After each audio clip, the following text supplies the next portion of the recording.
Este es una emisión de crítica artística y periodística. Todas las personas que aquí aparecen fueron grabadas con su autorización y cualquier opinión o información transmitida refleja el punto de vista de su autor, mas no el de Azteca.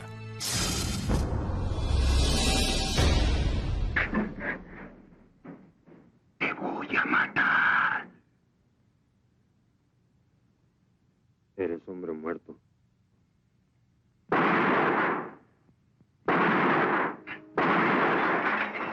El 4 de agosto de 2012, Jorge Luque, una de las máximas figuras del cine mexicano, murió tras permanecer 2 semanas en un hospital a causa de una grave crisis depresiva provocada por el desempleo y la escasez de dinero que venía sufriendo desde tiempo atrás. Ando fregadón de lana. Que le daban cheques falsos. La depresión empezó a consumirlo, empezó a dejar de bañarse, empezó a ponerse toda muy triste. Es un suicidio lento. En la siguiente hora conocerás la historia del actor y playboy mexicano, quien siendo joven fue atormentado por su padre. Él resintió muchísimo que le dijera a mi papito inútil. Sabrás de su apasionada relación con una de las más sensuales y audaces actrices del cine mexicano. Nos los metieron una vez a la cárcel, porque en la fiesta en la que estaban, pues me parece que había drogas. Y también de su intenso romance con la figura estrella de Hollywood, Farrah Fawcett, en aquel entonces casada. Andaba el esposo o ex esposo, ya se andaban peleando. Presenciarás imágenes de la polémica obra de teatro que desató un escándalo al mostrarlo completamente desnudo. Que era la primera vez que había desnudo total frontal en el teatro en México. Y descubrirás una faceta casi desconocida de su vida. Fue un extraordinario bajista y además un compositor realmente sobresaliente. Durante más de 3 décadas, Jorge Luque fue una de las figuras emblemáticas del cine mexicano de acción y aventura. Un actor de poderosa presencia escénica e indiscutible convocatoria taquillera. Pero en sus últimos años, Luque vivió afectado por una grave crisis depresiva debido a la falta de oportunidades de trabajo y de dinero. Actor, músico, cantante, compositor, arquitecto y estereotipo del playboy mexicano, sostuvo tórridos romances, pero siempre estuvo en contra del matrimonio, aun cuando procreó a su única hija con Isela Vega. ¿Pero qué llevó a Jorge Luque a la decadencia? ¿Quién fue el verdadero amor de su vida? ¿Es verdad que su padre lo atormentaba siendo joven, tachándolo de inútil y falto de talento? ¿Es verdad o mito que presa del desánimo y la tristeza se dejó morir? Yo soy Atala Sarmiento y esta es la primera parte de la historia detrás del mito de Jorge Luque. Bienvenidos.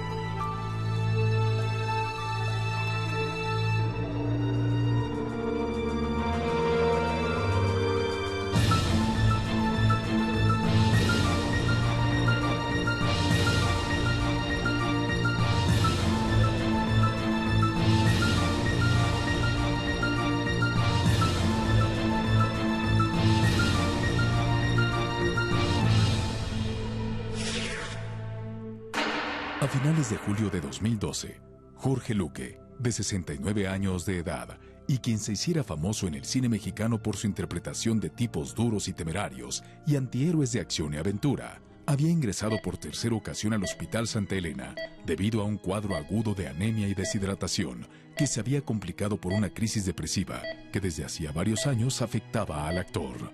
La depresión empezó a consumirlo un poco, ¿no? Dormía horas y horas y horas, y no es que todo el día. Empezó a dejar de bañarse, empezó a ponerse toda muy triste y muy deprimido. El 31 de julio, Shaula Vega, hija del actor, publicó en su cuenta de Twitter un conmovedor y suplicante mensaje para sus seguidores. A mis amigos tuiteros, les pido le manden luz y amor a mi papá Luque. Está en el hospital y necesita un empujón energético.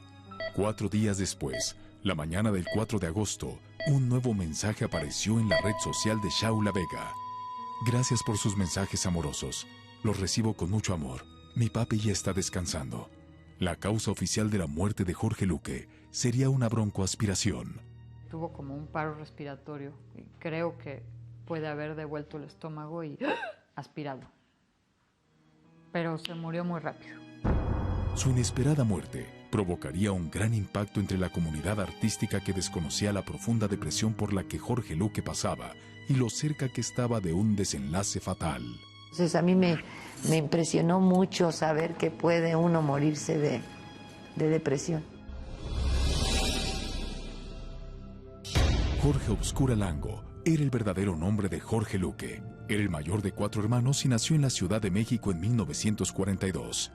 Fue hijo de un matrimonio de clase media cuyo padre se encargaba de llevar la contabilidad de Películas Nacionales, empresa perteneciente a una industria que se había convertido en una de las más rentables y poderosas del país. Jorge creció en el barrio de San Ángel, una zona entonces casi despoblada al sur de la Ciudad de México, donde su padre había adquirido un extenso terreno para construir su casa. Aunque no era un adolescente atractivo, Jorge poseía ya un poderoso magnetismo con las jovencitas. Las compañeras de la escuela de su hermana Patricia fueron sus primeras admiradoras. Yo regresaba con la mochila y abría mi mochila y había un montón de dibujitos, cartitas de amor, juguetitos, corazoncitos, porque las niñas más grandes estaban perdidamente enamoradas de él. Mi papá le tenía envidia, yo creo. Mi papá cuando era joven fue guapo, entonces le decían que se parecía a Clark Gable. Entonces yo creo que de hecho de ahí viene el origen del maltrato a Jorge. Yo creo que mi papá compitió con Jorge desde que era muy chico, porque desde que era muy chico era muy carismático. Entonces yo me imagino que mi papá, que además era mujeriego y cosas que pues no tienen que publicar, ¿verdad? Yo creo que lo maltrataba también un poco por celos. Fue quizá en esta etapa de confrontaciones y maltratos paternos, cuando la personalidad aún endeble de Jorge sufriría traumas que mucho tiempo después desembocarían en un final dramático. Él resintió muchísimo que le dijera a mi papito, inútil, bueno para nada, no sirves, a ver, ponte a hacer algo que sirva, ¿no? Como, no sé por qué así se usaba. Y tomando en cuenta la extraordinaria sensibilidad de mi hermano, yo pienso que esta forma agresiva de vivir su niñez, su infancia, pues a los niños les afecta. A mediados de los 50, Jorge cimentaría su propio camino en lo profesional al comenzar sus estudios de arquitectura en la Universidad Nacional Autónoma de México. Eran los frenéticos años del rock and roll y el auge de figuras como Bill Haley y sus Cometas, Gloria Ríos y los Locos del Ritmo. Fue precisamente en esa época que junto con sus amigos Enrique Ampudia, Gustavo Salcido, Eduardo Lalo Toral, Víctor Chávez, Rafael Godard y Francisco Martínez, Jorge formó el grupo Los Rippers. Gabriel Retes, el director, dice que mi papá era el mejor bajista de esa época en México. A mediados de 1960, los Rippers grabaron su primer disco sencillo bajo el sello de la marca Cisne. En él incluyeron los temas Peggy Sue, Eres la única, Cómo lo siento y el blues de la vaca lechera. La calidad vocal del naciente artista que se presentaba como Jorge Obscura era evidente. He tratado cualquier cosa para hacerle el amor. Ahora yo voy a decirte qué es lo que yo voy a hacer. Con mi llanto me iré, ya jamás volveré. Si no crees que me voy lejos, me puedes acompañar, me voy a ir. Fue un extraordinario bajista y además un compositor realmente sobresaliente en español y en inglés. Y se fue alejando de la música porque el cine lo jaló. Y después en los últimos años estaba regresando a la música. De hecho, sí, estaba regresando. Antes de fallecer, donde iba a cantar, a tocar, a actuar también, era como un show unipersonal. Pero ni la carrera de músico ni la de arquitectura serían las que definirían el destino profesional de Jorge, quien un año después de grabar su disco con los Rippers, se separó del grupo para iniciar sus prácticas profesionales en un despacho de arquitectos. Trabajó con los Artigas, que son unos arquitectos mexicanos de aquella época. Se fue a Chicago, estuvo allá buscando trabajo en la oficina de Frank Lloyd Wright, que era su arquitecto favorito en la vida, un arquitecto americano de Chicago. Pero esta profesión pronto quedó atrás en la vida de Jorge. Un hecho fortuito estaba por cambiar su rumbo definitivamente. Porque no se quería poner corbata, renunció a ese trabajo y se puso a ser actor porque coincidió con que Fernando lo descubrió. Juan Fernando Pérez Gavilán, un destacado productor de cine mexicano que en sociedad con Mauricio Wallerstein había creado en 1966 la productora cinematográfica Marte, con la que había ya realizado películas como Los Caifanes, Trampas de Amor, Paraíso y Patsy mi amor. Pérez Gavilán conoció a Jorge Luque a través de una fotografía que su padre tenía debajo del cristal de su escritorio en su despacho de películas nacionales.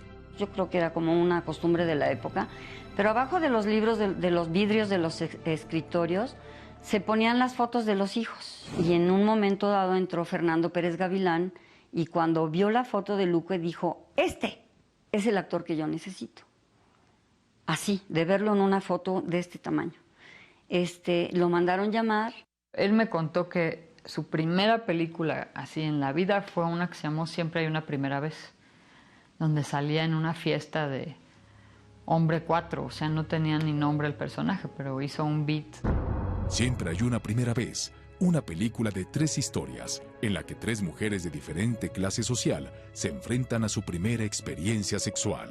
La cinta fue filmada entre septiembre y octubre de 1969. Isabel, el cuento en el que aparece por primera vez en cine Jorge Luque, fue protagonizado por Elena Rojo, Héctor Suárez y Carlos Cortés. Sálvame del tedio porfirista, estoy aburridísima. No puedo. Me dirijo a celebrar una misa negra por tu felicidad futura. Buena suerte. La película se convertiría en toda una experiencia iniciática para Luque, pero también el arranque de una prolífica trayectoria en el cine mexicano. Jorge Luque estuvo 2 veces nominado al Premio Ariel como Mejor Actor, en 1972 por Las Puertas del Paraíso y en 1981 por Morir de Madrugada. En 1975 obtuvo la Diosa de Plata como Mejor Actor por la película El Santo Oficio.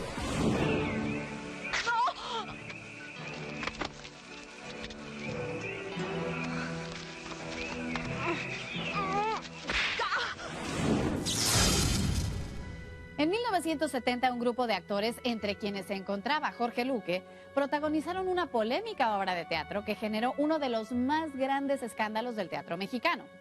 Se trataba de Así hablaba Zaratustra, una obra del novelista y filósofo alemán Friedrich Nietzsche, adaptada al español por el director chileno Alejandro Jodorowsky, que presentaba a todos los actores, incluyendo a 5 niños, hijos de los mismos protagonistas, completamente desnudos en el escenario.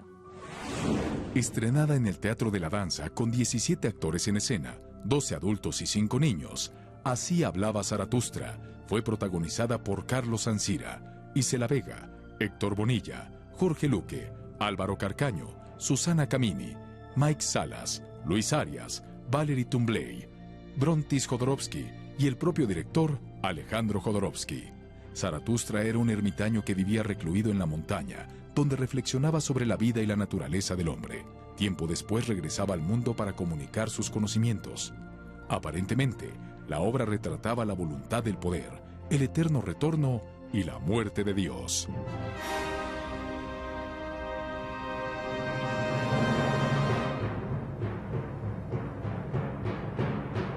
Lejos de filosofar sobre la vida de Jesucristo, la obra desató el reclamo de la sociedad conservadora y finalmente fue censurada por las autoridades.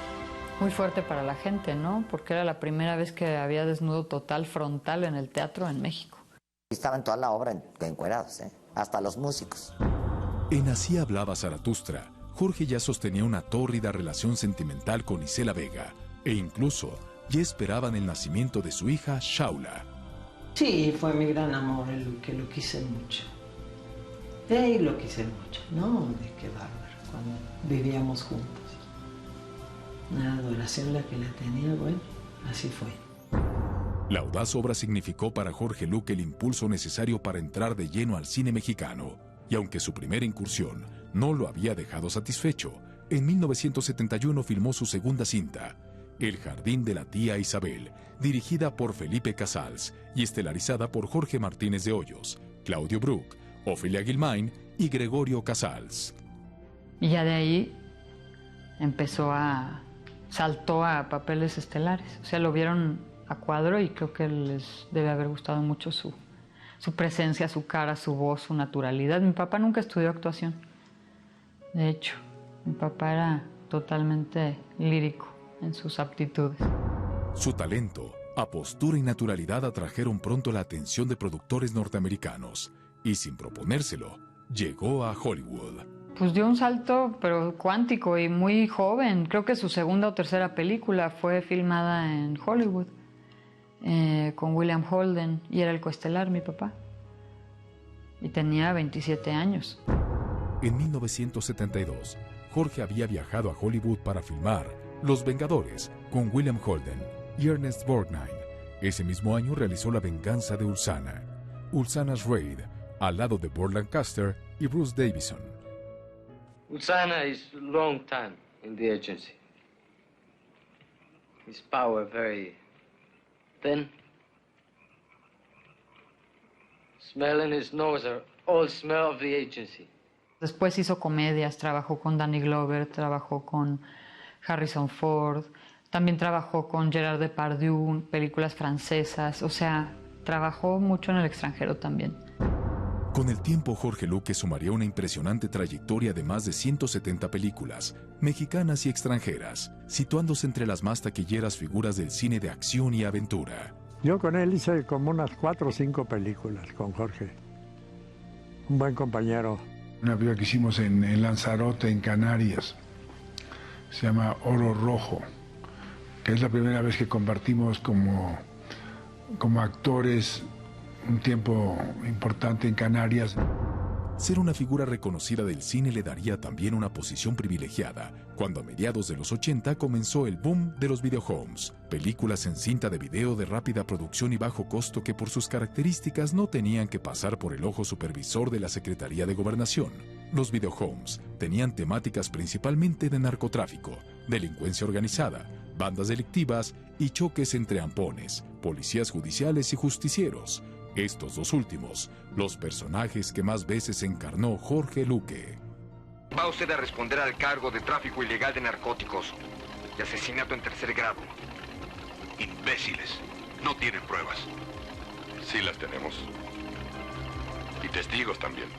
Videohomes como La herencia de la mafia, Venganza sangrienta, Reencuentro mortal, Jefe de jefes, Comando de la muerte, El precio de la fama y Patrulla de rurales.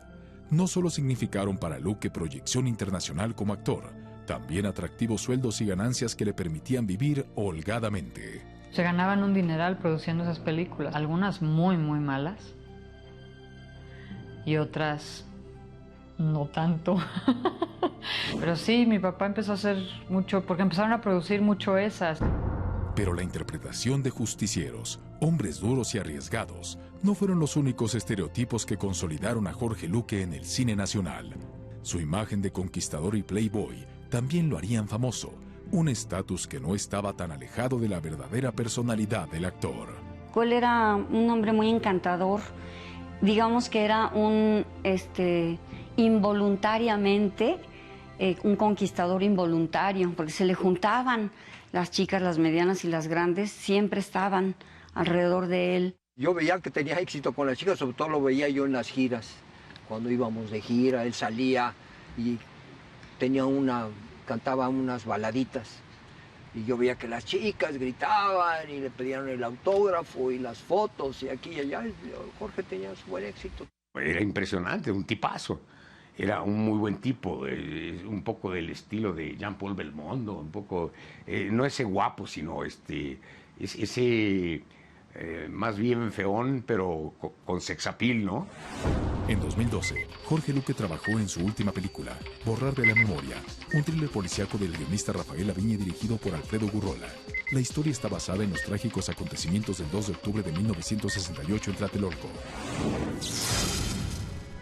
El 7 de diciembre de 1969, Jorge Luque comenzó la filmación de la película El sabor de la venganza, una cinta dirigida por el cineasta Alberto Mariscal y en la que compartió créditos con una atractiva y sensual actriz originaria de Sonora llamada Isela Vega.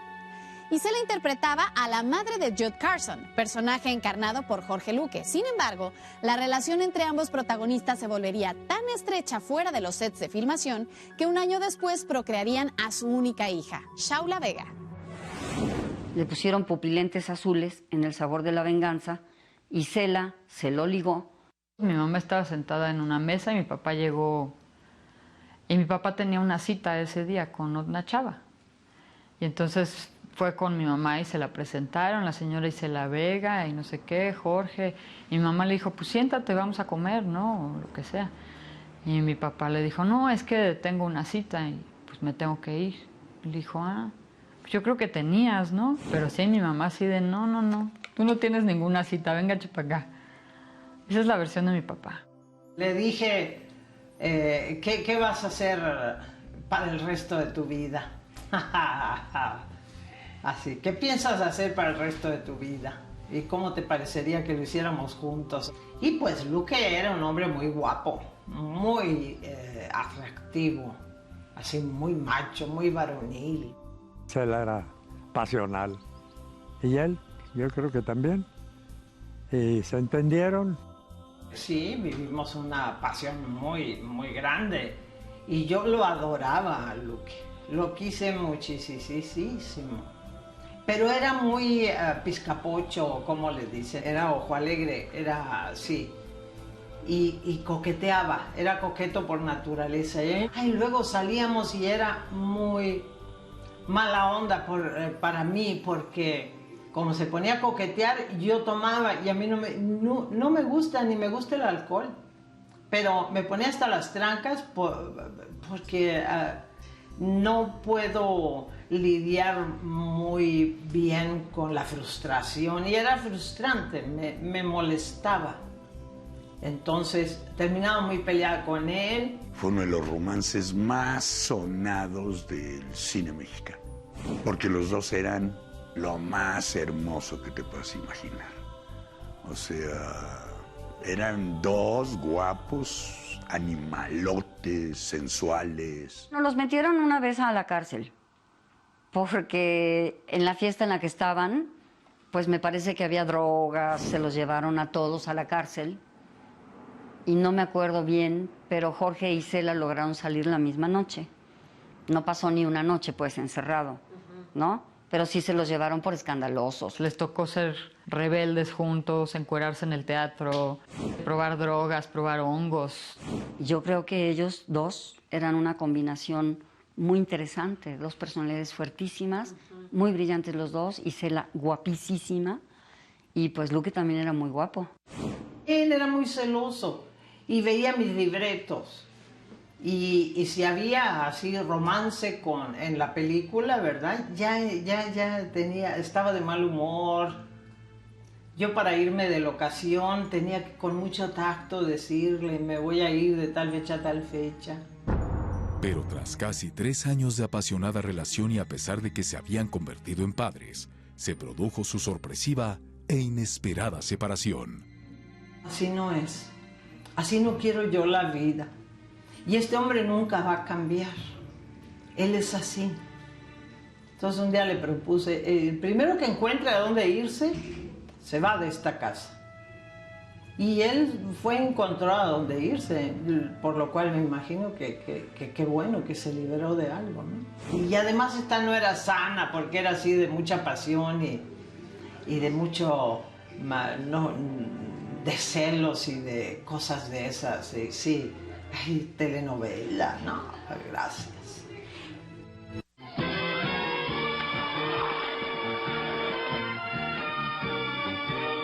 En 1979, Farrah Fawcett, una actriz de origen norteamericano de espectacular belleza y frondosa cabellera, que se había hecho famosa por interpretar a una de las 3 detectives de la serie policíaca de televisión, Los Ángeles de Charlie, viajó a Acapulco para filmar Sol Ardiente, una cinta de suspenso al lado de Charles Grodin, Art Carney y William Daniels. En el elenco también figuraba el mexicano Jorge Luque, con quien la actriz sostendría un ardiente romance más allá de la filmación.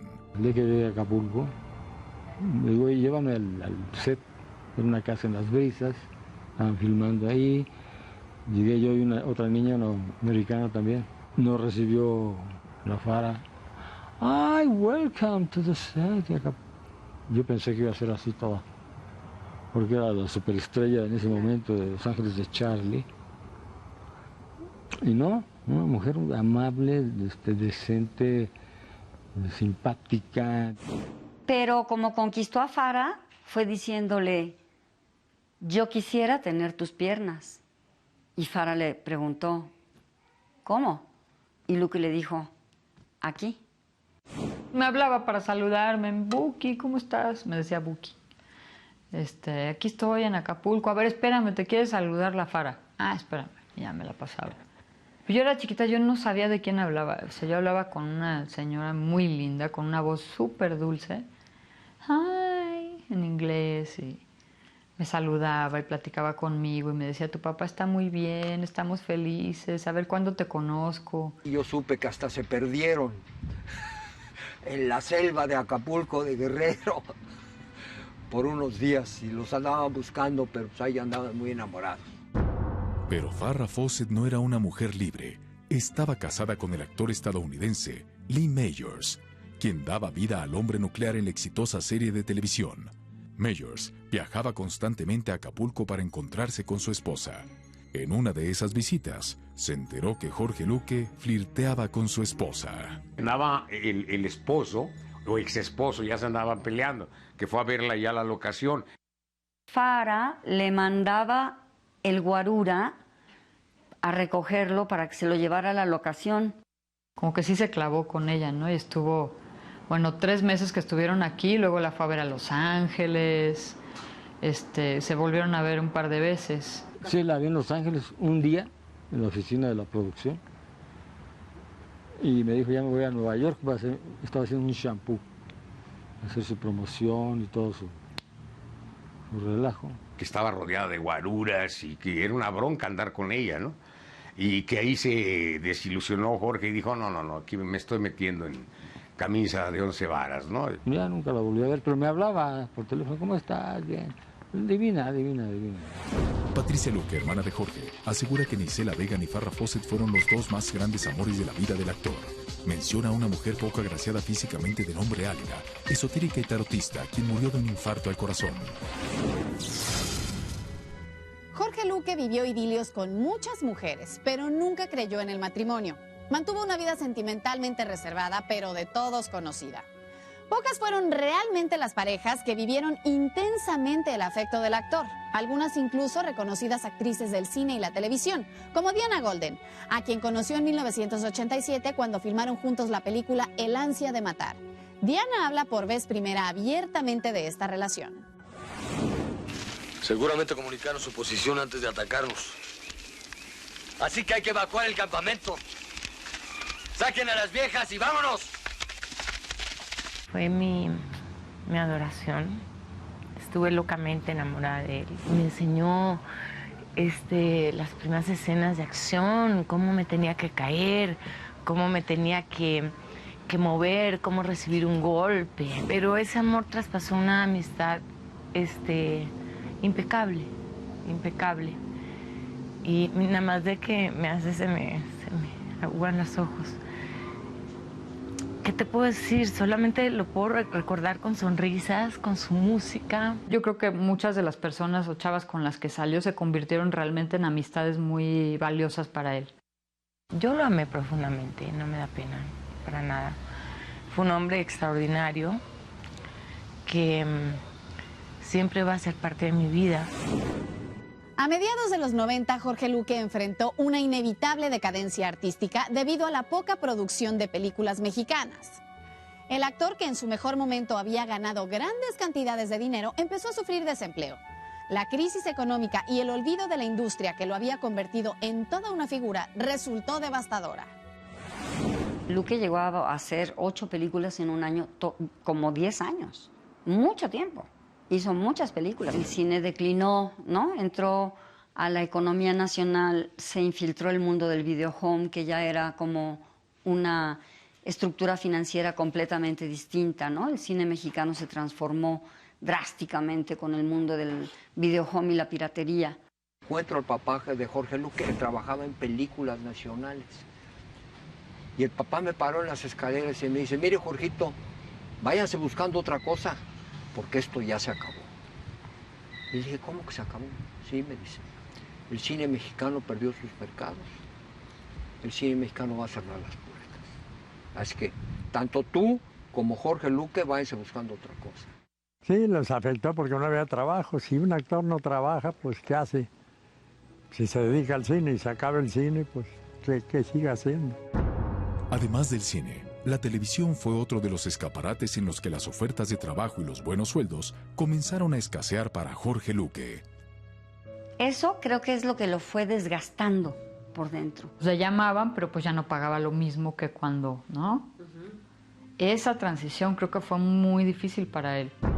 El orgullo de haber sido una primerísima figura del cine mexicano también lo limitó y a la larga lo marginó por completo. Yo no tengo por qué ir a buscar. Si yo voy a buscar no me van a dar trabajo. Si yo voy a tocar puertas. Porque a mí siempre me han llamado. Y es cierto, es que el teléfono no paró de sonar 30 años. Entonces, para una persona que está acostumbrada a una vida de cierta manera, con cierto orden, pues él creó una lógica que a él le decía que si le llamaban era porque realmente querían usarlo para trabajar. Jorge Luque nunca pudo sobreponerse a su declive y menos soportó los apuros económicos que le produjo, condición que lo sumaría en una grave crisis depresiva con fatales consecuencias. Sí, definitivamente en el grado que estaba mi papá de enfermedad, pues él necesitaba ayuda. En su cama, sin bañarse, no quería lavar las sábanas, no quería que le limpiaran el cuarto, o sea... Todos tenemos derecho a decir, hoy voy a apagar la luz. Se dio su tiempo para despedirse de nosotros todos. Y me dice, Jorge, yo tengo unas pistolas tipo del oeste, de las que hacíamos películas, tipo del oeste. Me dice, ¿no las quieres? Y le digo, yo qué voy a hacer, ¿para qué quiero unas películas del oeste? Me dice, no, caray, ando fregadón de lana. Pero si siempre hemos vivido los jaripeos, mi amor, ¿por qué ahora no quieres? Porque prefiero ir pobre que vivir sin ti. Pero es que nunca vas a vivir sin mí. A mí nunca me va a pasar nada. Yo soy Atala Sarmiento y los espero la próxima semana con la segunda y última entrega de La historia detrás del mito de Jorge Luque. Buenas noches. La depresión empezó a consumirlo, empezó a dejar de bañarse, empezó pues a ponerse toda muy triste. Le pregunté si quería morir, si quería ir o qué quería. Iban los narcos y le cobraban derecho de piso.